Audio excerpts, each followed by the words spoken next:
ನಂಗೆ ಅವನ ಥರ ಮಾತಾಡೋಕ್ಕೆ ಬರಲ್ಲ. ಬಿಕಾಸ್ ಅವ್ನು ಯಾವತ್ತೂ ನನಗೆ ಈ ಥರ ಮೈಕ್ ಕೊಟ್ಟರೆ ನಾನು ಮಾತಾಡಲ್ಲ ಅಂತ ಹೇಳಿ ನಾನು ವಾಪಸ್ ಕೊಟ್ಬಿಡ್ತಾಯಿದ್ದೆ ಆ್ಯಕ್ಚುಲಿ. ಬಟ್ ಇವತ್ತು ನನಗೆ ತುಂಬ ಖುಷಿ ಆಗ್ತಾಯಿದೆ. ಅಂದರೆ ಇಷ್ಟು ಜನ ಬಂದಿದ್ದೀರಾ, ಇಷ್ಟು ಜನ ಮಾತಾಡ್ತಿದ್ದೀರಾ ಅವನ ಬಗ್ಗೆ. ಬಟ್ ನನಗೆ ಒಂದೇನಂತಂದರೆ, ಇಲ್ಲಿ ಬಂದು ಇಷ್ಟು ಜನ ಮಾತಾಡಿರೋದಾಗಲಿ, ಇಲ್ಲಿ ಪ್ರತಿಯೊಬ್ಬರ ಬಗ್ಗೆ ಆಗಲಿ ನಾನು ಅವನು ಕೂತ್ಕೊಂಡು ತುಂಬ ಡಿಸ್ಕಸ್ ಮಾಡಿದ್ದೀವಿ. ಸೊ ಅವರೊಬ್ಬೊಬ್ಬರು ನಾನು ಮುಂದೆ ಬರ್ತಾ ಇದ್ದಾಗ ಮಾತಾಡ್ತಾ ಇದ್ದಾಗ ನಂಗೆ ಅವನು ಹೇಳಿರೋದೇ ಕಿವಿಯಲ್ಲಿ ಎಷ್ಟೋ ವಿಷಯಗಳು ಅಥವಾ ಎಷ್ಟೋ ಆಮೇಲೆ ಅಂದರೆ ಖುಷಿಯಾಗಿ ಕಳೆದಿರೋವಂಥ ಟೈಮು ಏನೇನೋ ನಾಪ್ಕ ಬರ್ತಾನೇ ಇರುತ್ತೆ. ಒಂದೇ ಒಂದು ಹೇಳಬೇಕಂತ ನನಗೆ ಅನಿಸ್ತಿರೋದು ಇವತ್ತೇನಂತಂದರೆ,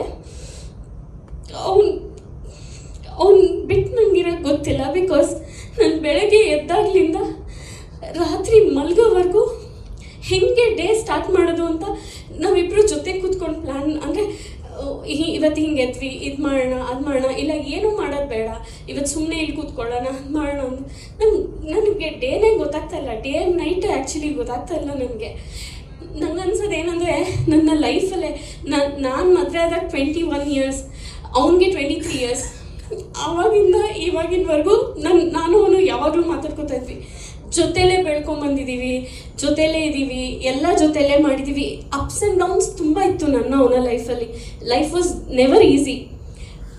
ಬಟ್ ಇವತ್ತು ಹೆಂಗೆ ಅನಿಸ್ತಿದೆ ನನಗೆ ಅಂದರೆ, ಅವ್ನು ಬದುಕಿದ್ದಾನೆ ಅನಿಸ್ತಾ ಇದೆ, ನಾನು ಬದುಕಿ ಸತ್ತೋಗಿದ್ದೀನಿ ಅಂತ ಅನ್ನಿಸ್ತಾ ಇದೆ. ನನಗೇನೂ ಇಲ್ಲ ಲೈಫಲ್ಲಿ, ಇನ್ನೇನು ಪ್ರೊಫೆಷ್ನಲಿ ಬಂದಾಗ ಆ್ಯಂಡ್ ಇಲ್ಲಿರೋರ್ಗೆಲ್ಲರಿಗೂ ಗೊತ್ತು, ನಾನೇನು ಹೇಳಬೇಕಂತಿಲ್ಲ. ಎಸ್, ಅವನ ಕ್ರಿಯೇಟಿವಿಟಿ, ಅವನ ಸ್ಟೋರಿ, ಅವನ ಇದೆ ತುಂಬ ಇದಾಗಿರ್ತಾಯಿತ್ತು. But major of the chunk ನಾನು ನೋಡ್ಕೋತಾ ಇದ್ದೆ, ಇದು ಮಾಡ್ತಾಯಿದ್ದೆ. ಬಟ್ ಎಲ್ಲೋ ಒಂದು ಕಡೆ ಅವ್ನಿಗೆ ಯಾವತ್ತೂ ಆ ಈಗೋ ಇರಲಿಲ್ಲ. ಇವಳು ನನ್ನ ಮುಂದೆ ನಿಂತ್ಕೊಂಡು ಹೋಗ್ತಾಳೆ, ನಾನು ಅವಳು ಹಿಂದೆ ನಿಂತಿರ್ತೀನಿ ಅನ್ನೋ ಈಗೋ ಇರಲಿಲ್ಲ, ಏನೂ ಇರಲಿಲ್ಲ. ಎಲ್ಲದಕ್ಕೂ ನನ್ನನ್ನು ಮುಂದೆ ತಳ್ಳಿ ನನ್ನನ್ನು ಈ ಮಟ್ಟಕ್ಕೆ ತಂದಿದ್ದಾನವನು. ಗೊತ್ತಿಲ್ಲ, ನನಗೆ ಬೇರೆದೇನೂ ಬೇಜಾರಿಲ್ಲ. ಅವ್ನು ನನ್ನ ಜೊತೆ ಇಲ್ವಲ್ಲ ಅನ್ನೋದು ನನಗೆ ಗೊತ್ತಾಗ್ತಾ ಇಲ್ಲ. I don't know how I am going to deal with this. ಗೊತ್ತಾಗ್ತಾ ಇಲ್ಲ, ಅದು ಇನ್ನೂ ಗೊತ್ತಾಗ್ತಾ ಇಲ್ಲ ನನಗೆ.